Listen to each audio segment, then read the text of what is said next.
un tifon care are miros pozitiv.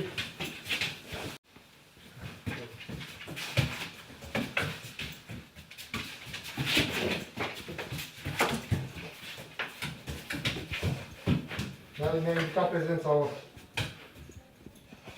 un tifon care are miros pozitiv.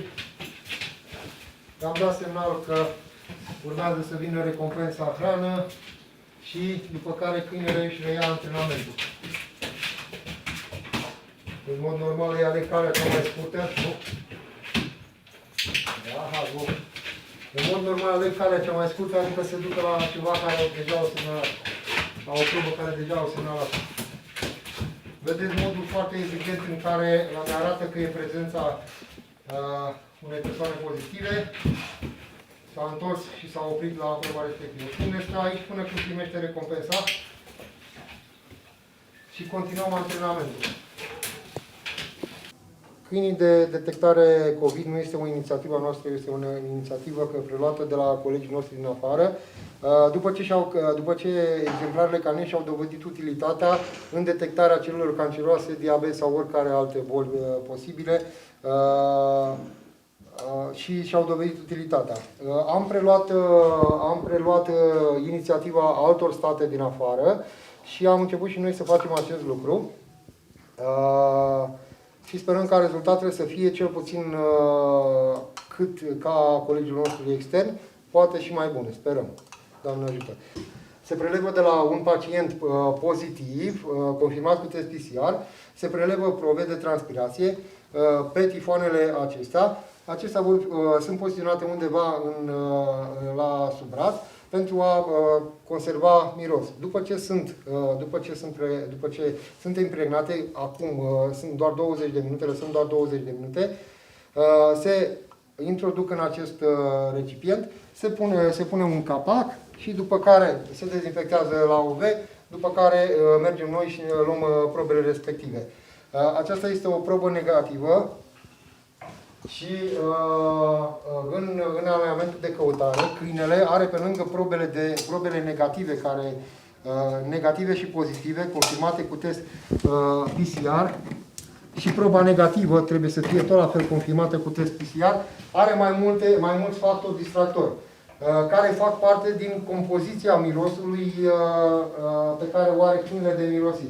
Adică întotdeauna câinele va avea în partea de formare, va avea în mirosul respectiv, va avea mirosul de tifon care e specific, mirosul de plastic și mirosul fie de dezinfectant, fie de parfum cu care a folosit deodorant, care a folosit persoana respectivă sau orice alți factori distractori care pot apărea, care se pot impregna pe tifonul respectiv. Pune probele posibile. Le-ai pus? Da, ok. După ce le-am adus în centru probele, le poziționăm în aceste recipiente. Câinele nu are contact cu proba respectivă decât o suprafață foarte mică, cât îi permit găurile respective, care le vedeți aici. Ceva aparte față de probele noastre este faptul că, în primul rând, lucrăm cu material potențial infecțios și trebuie să avem foarte mare grijă la cum manipulăm și cum lucrăm. Și doi la mână, depindem de ajutorul colegilor noștri de la spitale, care ne ajută să preleveze probele de miros.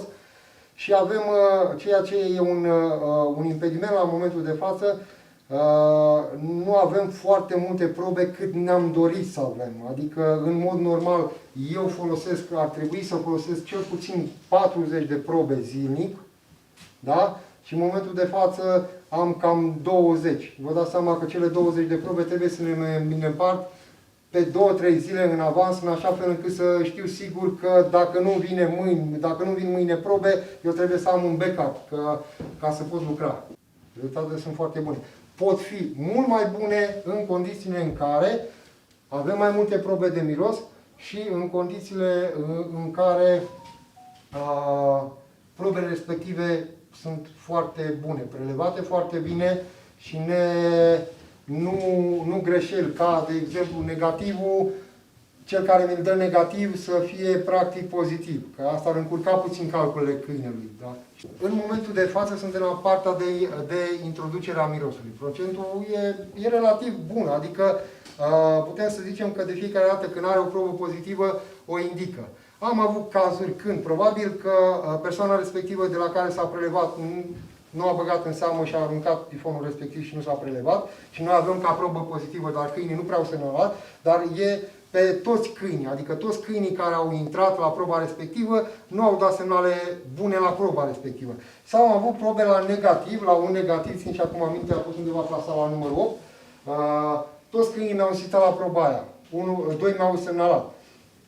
Acum, eu nu pot să le dau decât dreptatea. Eu știam că e negativ, el probabil a simțit altceva. Probabil era o afecțiune care, sau probabil s-au confundat. Nu pot să știu, dar lăsăm și vedem. În procentajul colegilor noștri din afară e undeva la 94%. Sperați la aceleași rezultate? Și la... Da, poate mai bune, de ce nu? Este un proiect de cercetare pilot cu caracter de unicitate în România. A început în vara anului trecut, când am fost inspirați de rezultatele pe care le-au obținut autoritățile din Emiratele Arabe Unite și ulterior din Franța, Finlanda, Germania.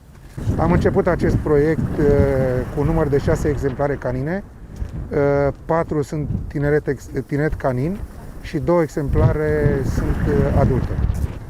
Din rasele ciobănești german, 5 rasele ciobănești german și unul rasa ciobănesc belgian Malinois. Care provin de unde? De la... Care provin din Centrul Kinologic Sibiu. Și cu ce rezultate până acum?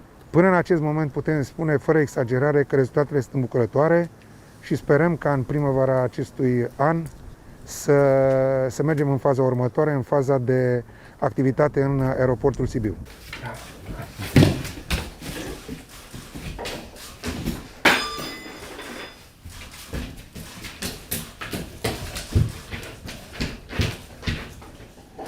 În momentul în care semnalează, câinele va fi recompensat cu... Hei, Lu!